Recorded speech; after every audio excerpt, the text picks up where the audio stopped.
Hey everybody, it's Lorelia coming to you with a video today about an article that I saw.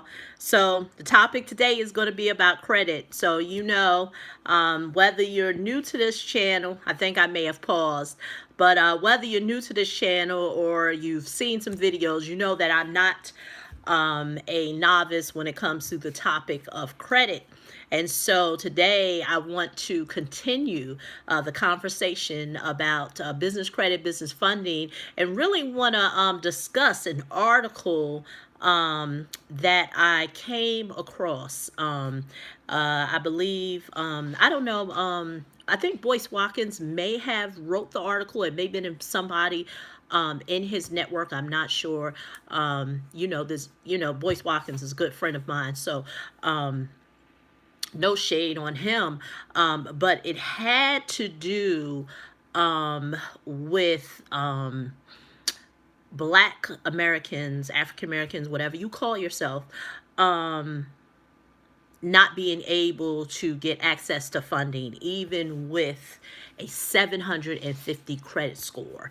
And so, I want to give, my opinion on a topic, what I see on a daily basis. And although there are some truths to that, but I do believe that in 2020, there's some get arounds because I never want to be, and I can't speak for any of you all that are watching this video, but I never want to be, not in 2020, maybe historically. Hey, how you doing, Matt? I'm glad you joined me. I know historically there may have been some things that we could not have did or control, but now here in 2020, there are some things that the narrative, we can control the narrative, especially when it comes to funding. Now, don't get me wrong. There are still, some things that, I see that I definitely do know that race plays a part. But there's a get around and a go around. And so the one thing that, and if you Google this article, I know it'll come up, on Google somewhere. It has something to do with, I think, like I said, I don't know the exact title, but it had something to say about Black Americans not being able to get access to capital, even with a 750 credit score. So, here's my take on it. There are alternative sources. The one thing that the article did point out, that it said banking, and that is true when it comes to banking. And I don't really think that when it comes to access to capital, color has anything to do with it. But I don't think that people really understand the type of scrutiny that you as an individual and a business owner have to go through in order to get any type of funding for yourself or business. And what do I mean? Banks want you to go full doc. What's full doc? They want everything from you. They want your personal. I mean, if let's just talk about, because like I said, I can go so many directions with this topic, but I really said I'm gonna stay on course. So you see me looking down, I have notes. If you are trying to get business loans or business lines of credit from a bank, understand, a bank, there's a lot of scrutiny. Banks want you to go full doc. What's full doc? They want to see your personal credit reports. They want to see financials. They want to see what you bring in. They want to make sure your business is seasoned. I mean, it's the whole gamut. They want to see it.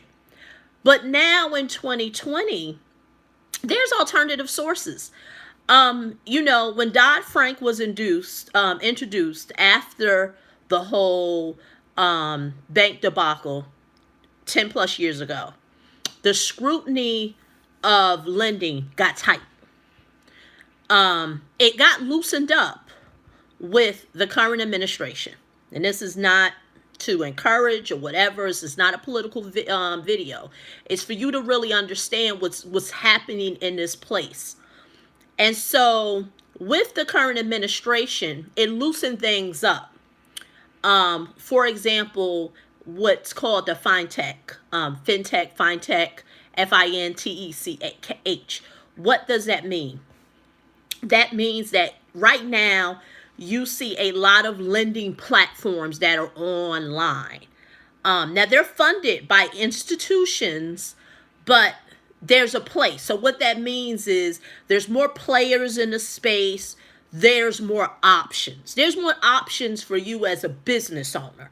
So that's why I really don't want to stay in that box like, oh, lending is hard. I can't get a loan. Because there's options. Now, this is where the fine line comes in. When it comes to the bank, most people want to get lending from a bank. The reason why they want to get lending from a bank is because the terms are very generous. Low interest rates, no fees, and it's all transparency, full transparency. So that's why most people think of, I want to go to a bank. Whereas if they go to an alternative source, they don't want to pay the fees. They don't like the rates. And don't get me wrong, interest rates play a part. I'm not here to tell you not to shop around, not to get the best rate. As long as it's not predatory. If it's predatory, of course, run. Because at the end of the day, when you really look at the weighted average cost of capital, now this is for those accounting, financial people. There's a such thing as WACC. I just said the weighted average cost per capital. That really has to do with how much does the money cost in terms of if you're taking on equity. I mean, not equity. If you're taking on debt, how much is it really going to cost if you have a plan to be able to get a return on that money? If you really understood that, then the cost of capital wouldn't really be a big thing. So, I get it when a person really wants to get funding from a bank because it's all those things that I just mentioned. But there's alternative sources. But then that's when a person he and haws and say, I don't want to pay this, I don't want to pay that, I don't want to pay this. Then that's where you're limited. That's where you're limited. And I recently, and if you're interested, if you go to bizcapital.yourmoneymentor.com, I did a webinar called Access to Business Capital, a funding plan for 2020. In that webinar, I talk about the different types of funding. One of the biggest fallacies that I see in this space when it comes to funding, capital, leveraging, whatever you want to call it, is that people are telling you you can get business capital, business credit by not using your personal credit. There's some truths to that, and there's not some truths to it. And I can't stress it enough. I just recently came across something in my Facebook timeline, and the person was saying you can get business credit and capital without using your personal credit. You know the song. Ooh. Unfortunately, it really depends on what type of funding you're getting.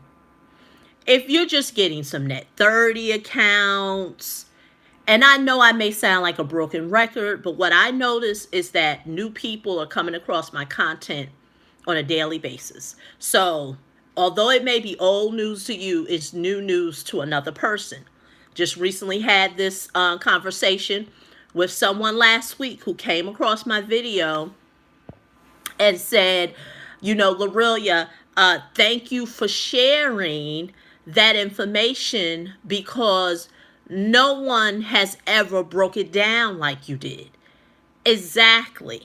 Like, I get no relief by telling you that you're going to get all this business credit and all this business capital, and you're never going to use your personal credit. I would be lying to you. The reason why I would be lying to you is because if you've ever tried to get any type of funding outside of a credit card, and even sometimes with a credit card, they are going to want to see your personal credit. They're going to want to see it. If you don't want to take my word for it, I just said that after within the last 4 years, the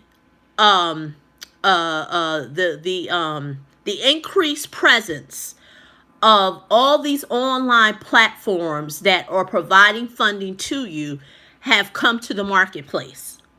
And you can go look for yourself. It's nobody giving you a loan. It's nobody giving you a line of credit. And they're not looking. Thank you. Thank you, DC. Thank you. Somebody giving you no loan and ain't looking at your personal credit. Like, I mean, and that's why I understand that there's so much frustration and confusion in the industry, because people are just telling you stuff to tickle your ears, to make you feel good. And so, you may wonder, well, Lorraine, what does this have to do with the article? Well, let's expand a little further. Let's expand a little further. Now, they gave an example of a business owner who brought in $200,000 a year. Now, that really comes to about $16,000 per month. Now, if you really want the best banking terms, and I get you, there's nothing wrong with a smart consumer who shops. But $16,000 in revenue per month ain't bad. I would be interviewing banks. Like if you want to give a bank, because we all know what banks do with every dollar that you put in a bank. If you don't know, do some research on it. For every dollar that you deposit, that's it. It's the bank can lend out 10 times to that dollar. So imagine you're putting in $16,000 per month. That's just, and you're just one client or a customer. So you mean to tell me if I am putting in that type of deposits on a monthly basis, when I come to you as a banking customer, I can get nothing from you? And that's why people look at me with two heads when they complain about, well, I went to my bank and my bank isn't giving to me. And remind you, when all those things are covered, I'm not talking about you just opened up a bank account. You just started a business yesterday and you think, oh, I'm going to go open up a bank account and think they're going to just throw a whole bunch of money on your lap. I'm not talking about that. I'm talking about the example that was in the article. The person seemed to be a seasoned business owner. They were bringing in $200,000 per year. That comes to about $16,000 per month. I would be interviewing banks. I would be interviewing them to know what type of relationship can we have here. That I'm putting this type of money and I'm depositing this type of money. My credit worthiness is good. What type of exchange can we do? What type of products can you provide to a business owner like me? Those are the questions I'll be asking. I would, we no longer, and this is just as consumers, we no longer should just sit in a place and just be a victim. Like, oh, woe is me. I really think funding is bad. I don't really think I can get any funding. I can't seem to figure this out. Exactly, Angela. 16,000 per month. And I know for some business owners that's not a lot. But it's enough to get the conversation going. It's enough to get the conversation going. Because gone are the days that you have no options. Now, I don't know what the future holds, But right now in the present, there's options. Exactly. There are options out there. So that's why when I was talking to a friend of mine about the article, there were so many ways to take it. Um, One was that I would hope nobody read the article and be like, "See, I told you. I told you it's hard to get business funding. I knew you. I know you can't get it. Look at the article. It's hard for us to get funding. It doesn't exist, and it's there. You can get funding, but understand that." And this is the part where people don't understand. The industry makes it very confusing. What do I mean by that? There are lenders that I work with because I have a direct relationship. I don't do one of these third party things and then they screw you. There's a lot of people on YouTube talking about business credit, but then what they do is they hand you over to a third or second party and let's put yeah, Angela, it's funny you say that because if I did not know what I didn't know, I probably would have threw my hands up too. I would have been like, man, oh man. See, that's what they say. They say it's hard to get business funding. It really did put a sour taste in a person's mouth. But what happens is that when that type of information, and that was just the example of one person. I really wish they had given, really did a sample of different types of business owners, because maybe it was difficult for that one person, that business owner, and maybe that business owner didn't know what options were out there.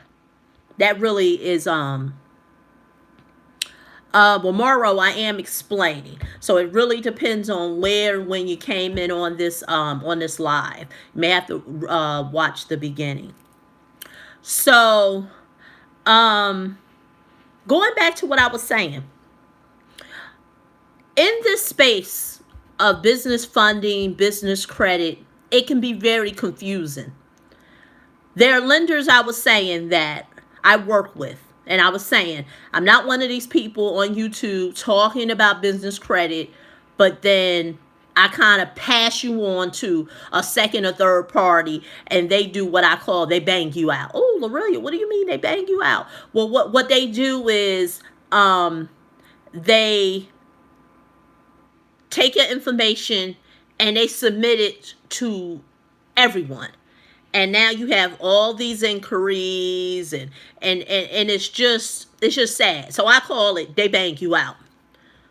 But with that being said, the fact that I have a relationship with lenders, I know with what lender is going to what their, let me just say, I know what their key offering is. There are some lenders, all they do all day and every day is lines of credit and term loans. If you want credit card financing, they don't do it. If you want a business term loan or a business line of credit, they don't do it. They may only do personal. That's their offering. So, a few weeks ago, I was talking to somebody who was working with a professional here in this space, and the only thing they were being offered was one thing. And she got access to the webinar that I said it's free for you to check it out. Access to Business Capital Funding Plan for 2020. You go to bizcredit.yourmoneymentor.com. You can check it out too. And she was saying how I learned so much from your video. I wonder if I can now take that information and go back and ask them the other things that they can possibly offer since it exists. And I said, you possibly could. But it goes back to what I said. If I'm an organization and I know our bread and butter is term loans and lines of credit, I'm not going to offer you nothing else. Because this is how we eat in this organization. Not going to offer it. And so that's why it's so important for individuals to know that. Because if they're only offering you one thing, even though you know other options exist, they don't offer it. So what happens is that many people just think that there is just one option. And it's not that there's just one option, it's just that that's the option that they offer. See, once you get clear on all the options are out there and what's best for your business and what's the weighted average cost for you to even be able to borrow money, and you figure that out and you know, okay, this is what I want. Now you can now begin to see who you want to work with in terms of lending to be able to get what it is that you want. And I know it's easier said than done. Like I said, the industry makes it very confusing. And so, although the article I thought was very discouraging, um, it really left the person with no options. Because my thing is this: what's next? What's next?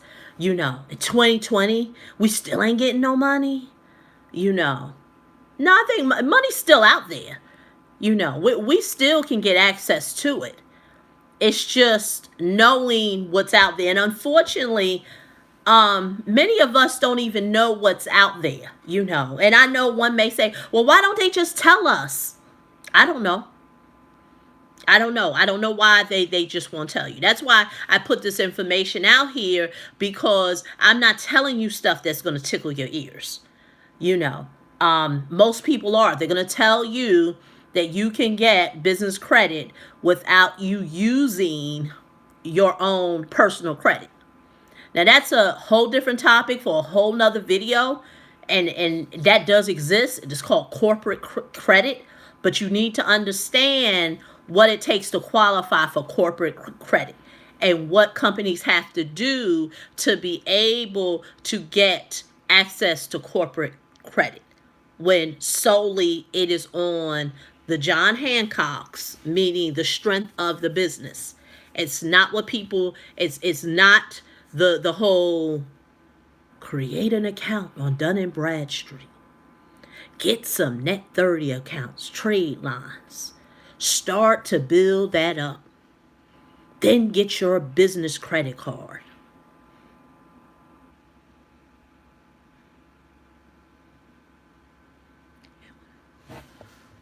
Okay, I'm trying to read it. Oh, cancel.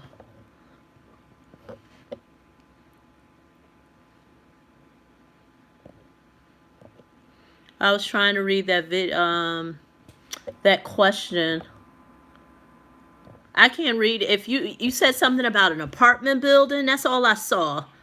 And you're trying to go undock, like you're trying to get a commercial a building, because I know 3 or 4 more can be commercial, and you want to go undock. Now I know there's a lender that I work with that if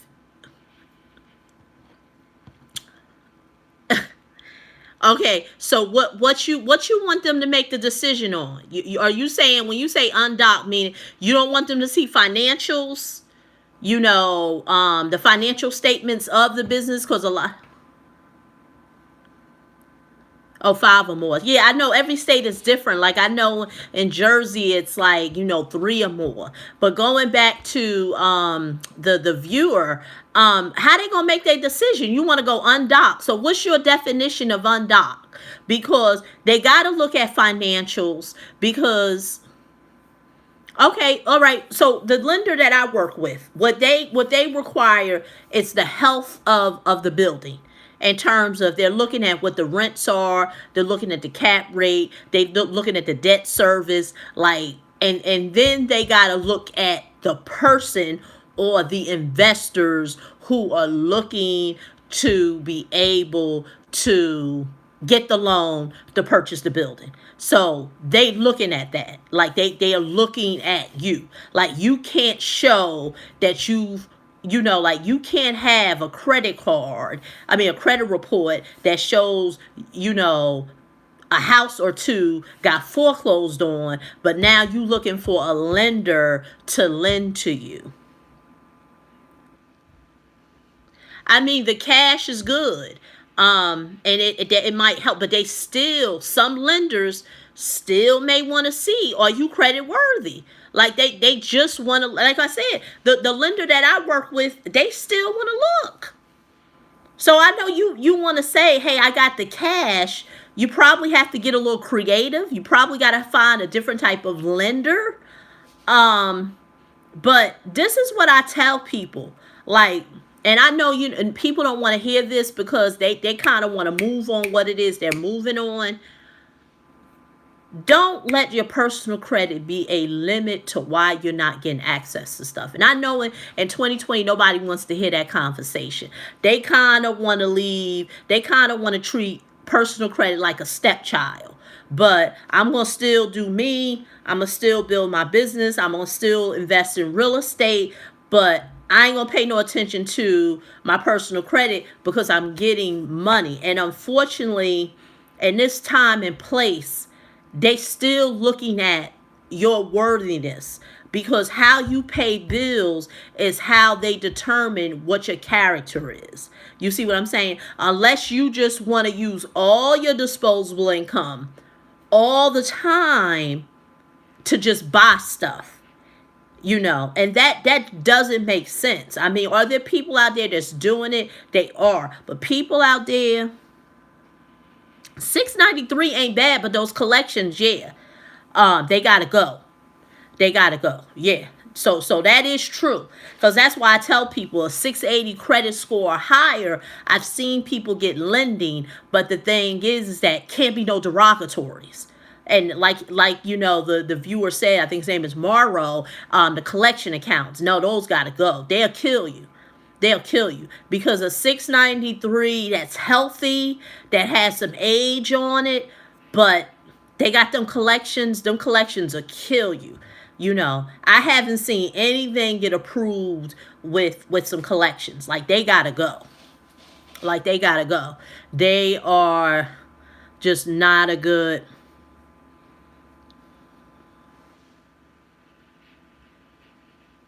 Exactly. Yeah, then if your girl has the medical collections, they gotta go. If you have a healthy 693 and no collections, that's workable. That's workable. Like I said, contact me at bizcredit.yourmoneymentor.com. That webinar is not about commercial. You may still find some value in it, but it probably you could still be able to book a 15-minute consultation with me, and let's talk. But like I said, the lenders that I work with, they still gonna want to look at your personal. Um, but 693 ain't bad with no, like I said, with no collections, no derogatories. Angela said prior to that, no credit is just as bad as bad credit. You right. Thing that's very popular now are those credit sweeps. They sound good. In 30 or 45 days, I'm going to wipe everything off your credit report. You right. What they say is true. And not that I'm co-signing or agreeing with it, but what they say, it is true. They will wipe everything off your credit report. But imagine you 50 years old and now you got a baby credit report. That ain't gonna help you. That ain't gonna help you. Now you gotta rebuild. So Angela made a good point. That is true. So be very my thing is this: people want immediate results with no work. And unfortunately, that's not how it works. It just, it just doesn't work. Because what happens is, as you fall prey to all the trickery that's out there. Okay. Tomorrow seems like you got a plan. Exactly. Leverage that HELOC. Do something with it. I got a video on here. HELOC versus business line of credit.